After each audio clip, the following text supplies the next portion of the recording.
welcome to People Like You. There's a high rate of suicide among young people both here and abroad. Becoming What God Intended Ministries is a Christian nonprofit organization specializing in training programs in China and North America dedicated to providing resources to aid in this war. Dr. Eckman is here with us today to share about this ministry, so don't go away. I was astonished at the level of change that came into my life overnight. Amazing experience. The truth has to become more than informational. It has to become intuitive. When it's intuitive, it's powerful.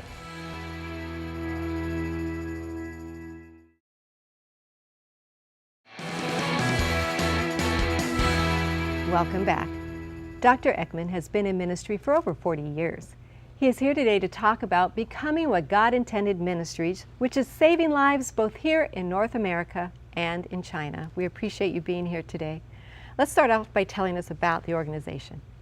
Our nonprofit is an educational nonprofit, and we specialize in producing materials and curriculum that Christian organizations can use both in Southeast Asia, North America, other parts of the globe. In China, we have a special project with the universities of Beijing. Yes, because I understand there's a high suicide rate there. Tremendously high. And the tragedy of it, in a sense, is that these are among the brightest and best students in China who go to the universities in Beijing. Wow. Well, you brought a video.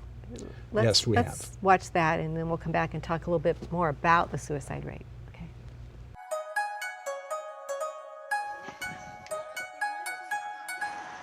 With the world's second largest economy, China remains a robust engine of growth in the global market and in its own country. But keeping up with the economic and social pressures has taken a toll on this land of 1.3 billion people who are seeking to balance a modern society with traditional values and beliefs. Several serious events happened last year on Beijing University campuses. At my school, there were a couple of suicides, a robbery, and a murder. As counselors, we felt like we failed, like we couldn't help anyone. I think the biggest issue is a societal one. When your economy has been pushed to develop so rapidly, people are bound to feel stressed. According to China's Ministry of Health, suicide is the second most common cause of death among China's youth and young adults after traffic accidents. People feel so much pressure. Personally, I think it's because they don't have a belief system. Many of the students I counseled came to me depressed. Despite the government's pledge to address and invest more in mental illness, including renovating psychiatric hospitals to creating a free crisis hotline, there is still a stigma. Many are reluctant to seek help. With only a handful of trained psychiatrists to counsel those suffering from mental illness, the Association of Counseling and Research at the Universities of Beijing reached out for help. When I entered counseling, I wasn't yet a believer. I had been taught all the usual techniques, and I studied under the best teachers our country had to offer, but the instruction felt hollow. The good gift of pain. In 2009, Dr. David Eckman began bringing teams of American psychologists and counselors to train mental health workers and professors at Beijing Universities on how to deal with some of the challenges they faced. When Dr. Eckman came to teach the first time, I was the first to speak up because I felt the importance of values. My counseling experience has taught me that techniques are not as important as our ability to relate to people and their emotions. For the past 2 years, hundreds of teachers and mental health workers from the 26 universities of Beijing have participated in these workshops. Dr. Eckman's curriculum is based on Christian values, and the Chinese teachers and professors know that the speakers are all Christians. I'm not religious, but I know Dr. Eckman is a Christian. Our work differs as he uses his faith to help people, and my work does not involve religion or faith.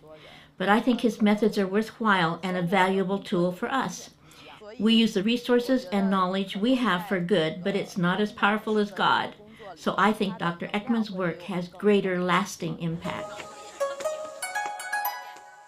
Our goal is to introduce and apply this training and curriculum to universities throughout China and Southeast Asia to help prepare and equip the next generation of counselors. Well, it seems like the program is applauded by both Christian and non-Christian organizations. in terms of what you're able to accomplish there. Tell us about the students.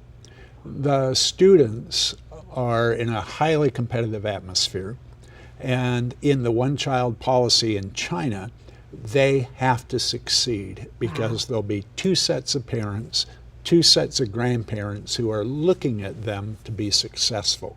Under that kind of pressure, that produces one of the highest suicide rates in the world. Wow. And the result is double-edged, because the student, when he or she commits suicide, usually leaves 7 other students in their room who are just devastated by the experience. So about 5 years ago, our organization was asked to bring over teams that would address that issue and to train counselors in the 60 counseling centers in the universities of Beijing. It's an epidemic problem, but we hope it's a problem that can be addressed through the training that we provide and what they counselors learn and what they practice. And in the video, some of the counselors spoke about the fact that yours actually came from feelings and dealing with what these students are actually feeling, which gives the impression that that is not a system that is used there.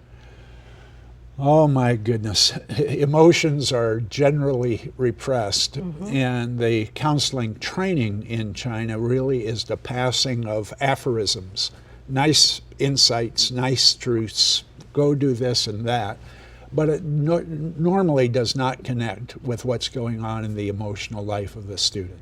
Okay, and then we have a lot of students from China that come to America, like at UC Berkeley and some of the other schools around here. And how are they affected?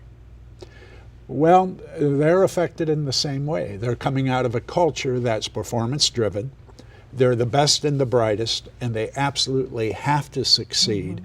And if they don't succeed, they may end up coming up with some reason to stay in the United States so they don't have to go back and face a sense of failure. What is it like ministering in a location so different than our society? It's delightful. It really is delightful.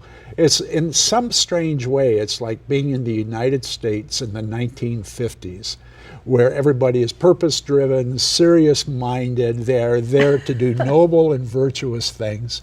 They're all members of the Communist Party. They're all polite, and we love the atmosphere we're in. It's quite a unique thing, and I was quite surprised by their receptivity and by the interest in what we do. In fact, one of your pamphlets actually talks about how the Communist Party backs your program. Is that true? I want to hear more about that. I'm sure there's an explanation. So more with Dr. Eckman when we return. Don't go away.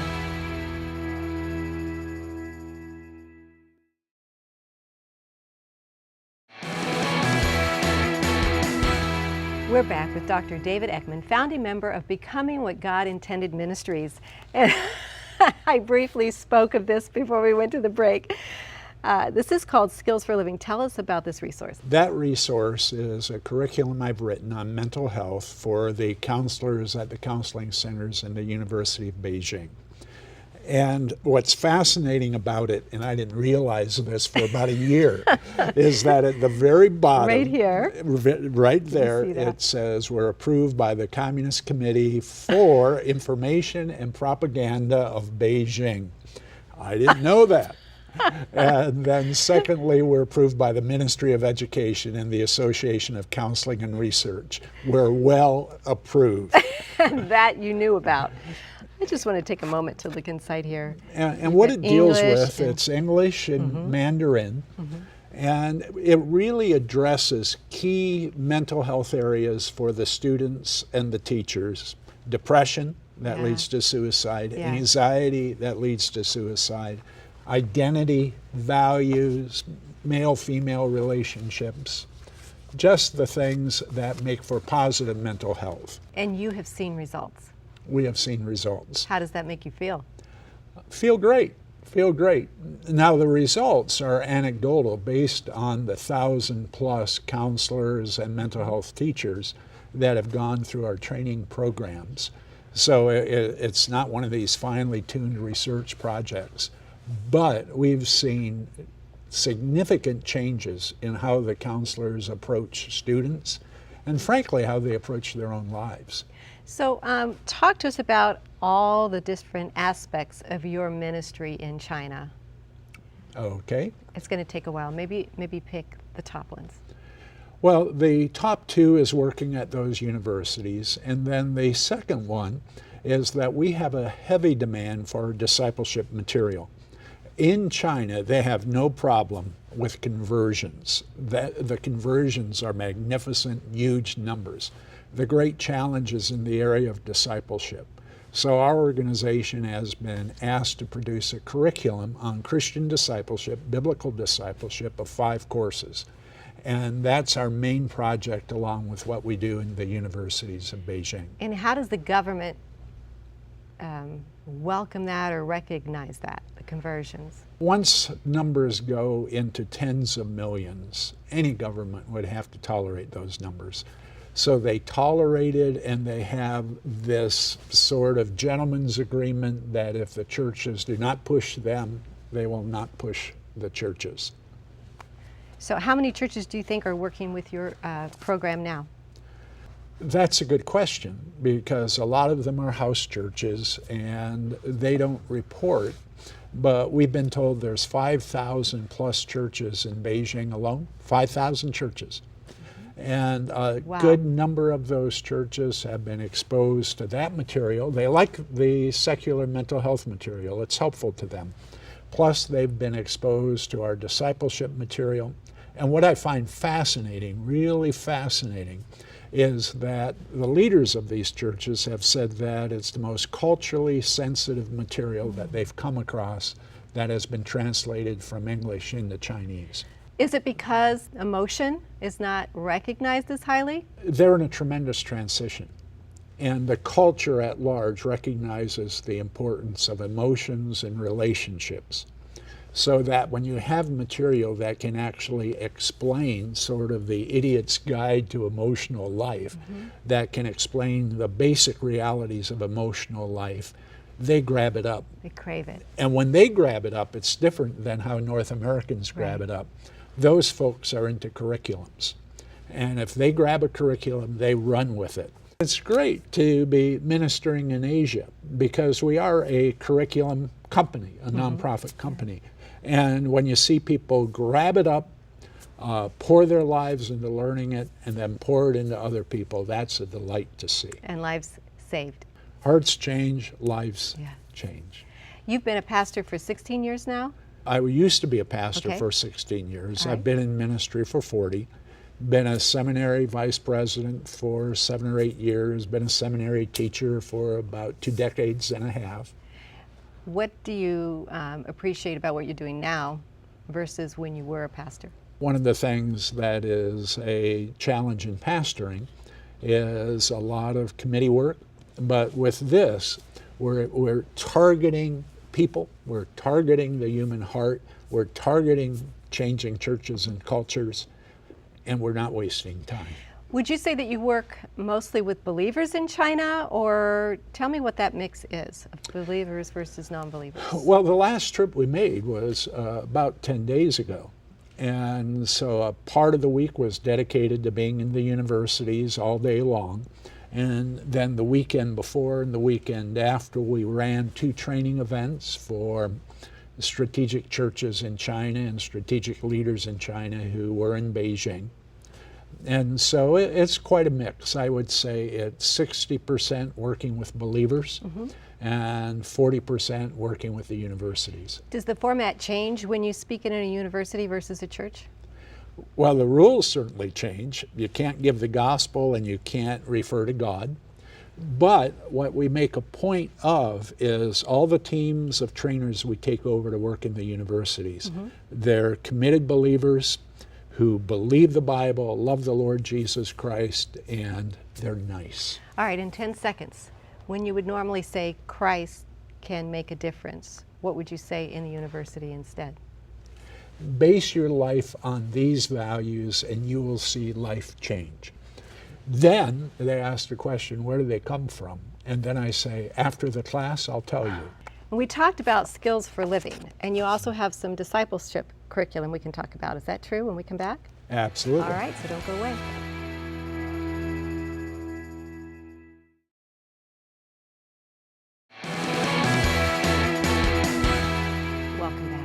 Dr. Eckman, you may have some personal reasons as to why you're interested so much in mental health. Is that true?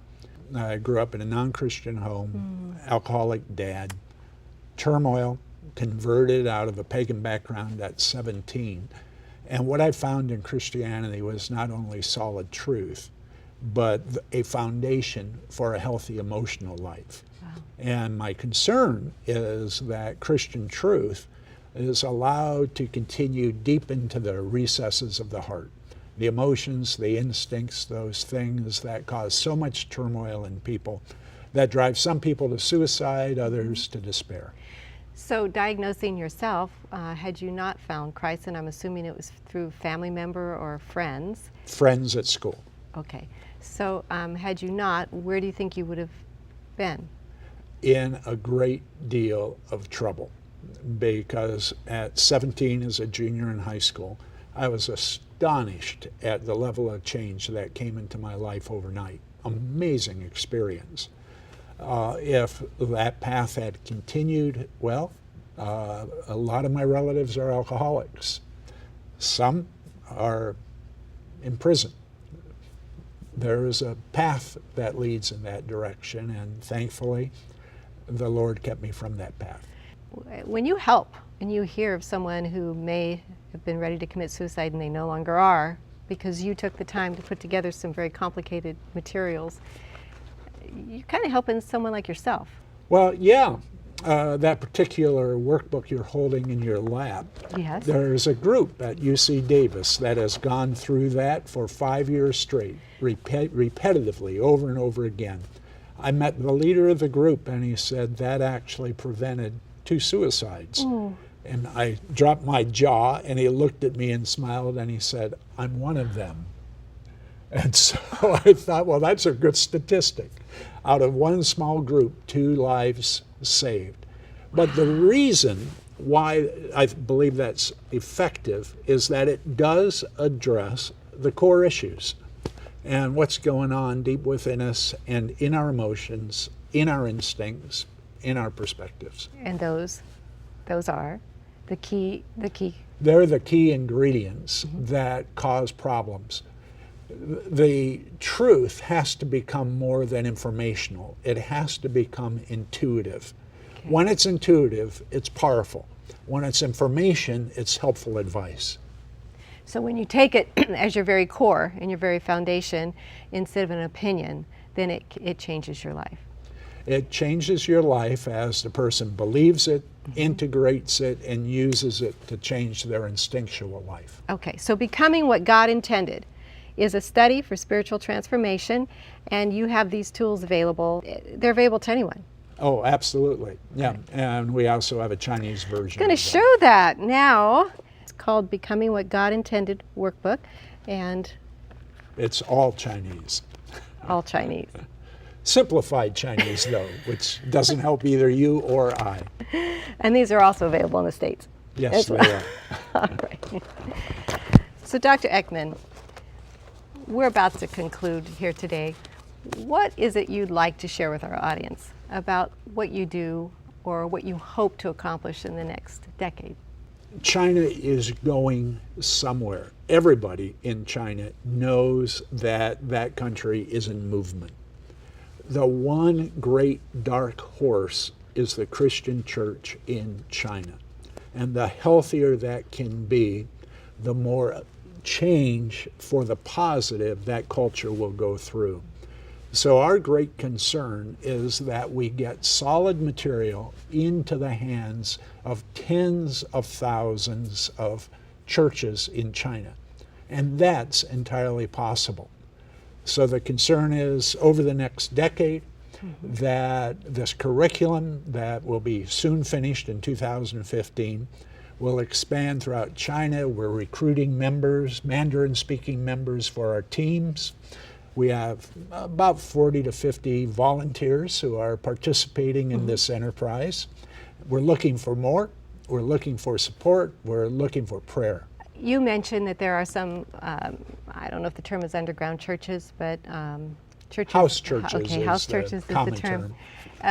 Which kind of speaks into a belief that the government is keeping track, perhaps, of those that do convert to Christianity so that one day they may crack down. What do you say to that? My personal opinion is those days are past because the numbers are too huge and there are too many prominent individuals in China who have become evangelical believers. The government wants to hold back this tremendous tidal wave, but frankly, I think it's at a point where it's impossible. Okay.